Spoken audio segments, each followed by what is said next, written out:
नमस्कार, प्रणाम। आप लोग का स्वागत है सिक्के चौहान ब्लॉग्स में।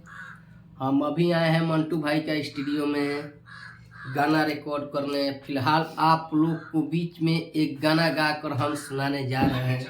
जिस गाने को अच्छा लगे तो लाइक कमेंट शेयर कीजिएगा। कि करे के तो कोलहलू बिया हवाले की करी तू एगो उपकार।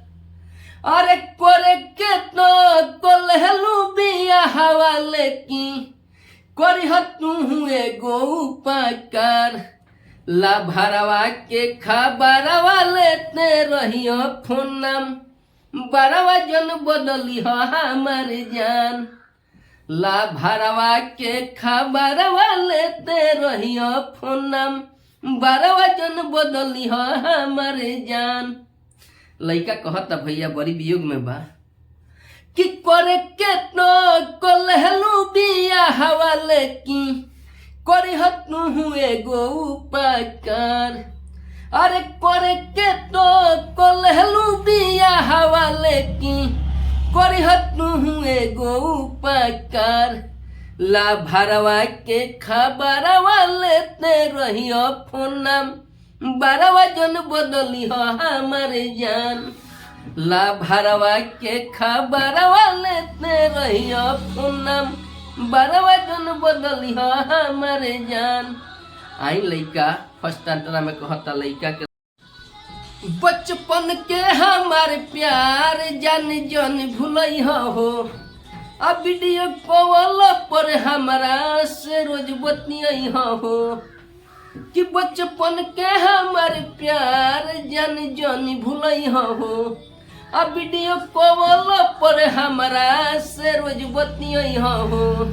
अरे इतना नहीं जननी की बदल जैबू आ चल जैबू अपना ससुराल।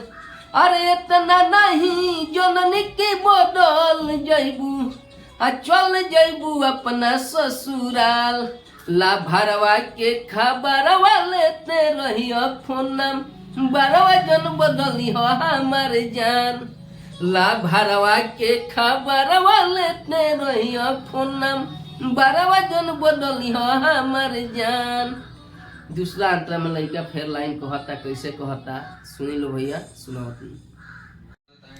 तहरा चलते भइल कितना बारे हाला ये गोरी ताहर भाई लेके खोजे हमके भाला ये गोरी। तुम हो याद पारो तहरा चलते भइल कितना बारे हाला ये गोरी ताहर भाई लेके खोजे हमके भाला ये गोरी।